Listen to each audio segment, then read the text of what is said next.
Assalamu alaikum wa rahmatullahi wa barakatuh. I'm not complaining, I'm just saying that the mic system here is really shoddy, so the more you talk, the harder it becomes for me to hear myself even, so try to, inshallah. I asked that in particular. Usually I have very good attention span and I can talk over voices, given that I have lots of children and lots of students, so I'm used to that, but this subject matter requires just an extra deal of concentration and organization of thought, so I'm requesting that you, thank you so much. My class, we keep it real. Okay, I can't stand Gatorade. Okay, all right. Alhamdulillah Rabbil Alameen wa salatu wa salamu ala Sayyidil Anbiya'i wal Mursaleen wa ala alihi wa sahbihi ajma'in. I'll try to keep my talk to about 25 minutes or so.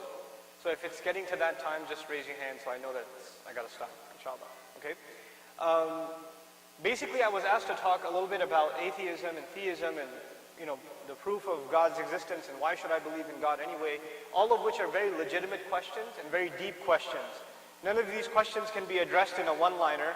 My wife has a one-liner about it. I'll share that with you first. She says, God exists whether you like it or not, and if you don't believe it, well fine, he'll get you anyway.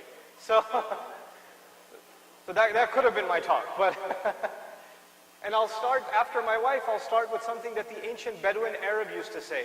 Like sometimes there would be people from other civilizations, like the Persians or the Romans, they would do trade, and before Islam, they would do trade sometimes or pass through Arabia, and they'd see these Arabs, they still, even though they had shirk, they still believed in a God. They still believed in one supreme being. So somebody asked the Bedouin Arab, how do you know God exists? كيف آمنت? How did you come to faith? How did faith come to you?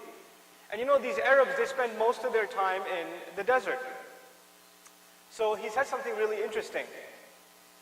He pointed at his camel's droppings, his camel's, duty.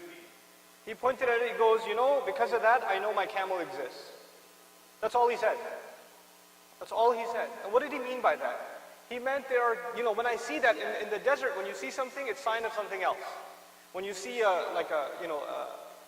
path or footprints, somebody walked by here.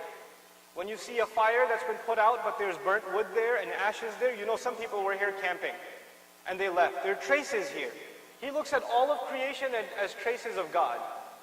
Just like that small feces in front of him is trace of his camel, that his camel's there. So in his mind, there's no doubt. That's as straightforward, as linear as his thinking is. It's as clear as day to him. That's not even a question. Now I want to come to actually the Qur'an's reasoning. Well, these are very simple way of looking at things. But I want to see if the Qur'an deals with this subject. And you should know that explicitly, the Qur'an does not ask the question or answer the question, does God exist? That is not a question in the Qur'an. It does not, that question doesn't exist. The Qur'an is Allah speaking Himself. Is Allah speaking Himself.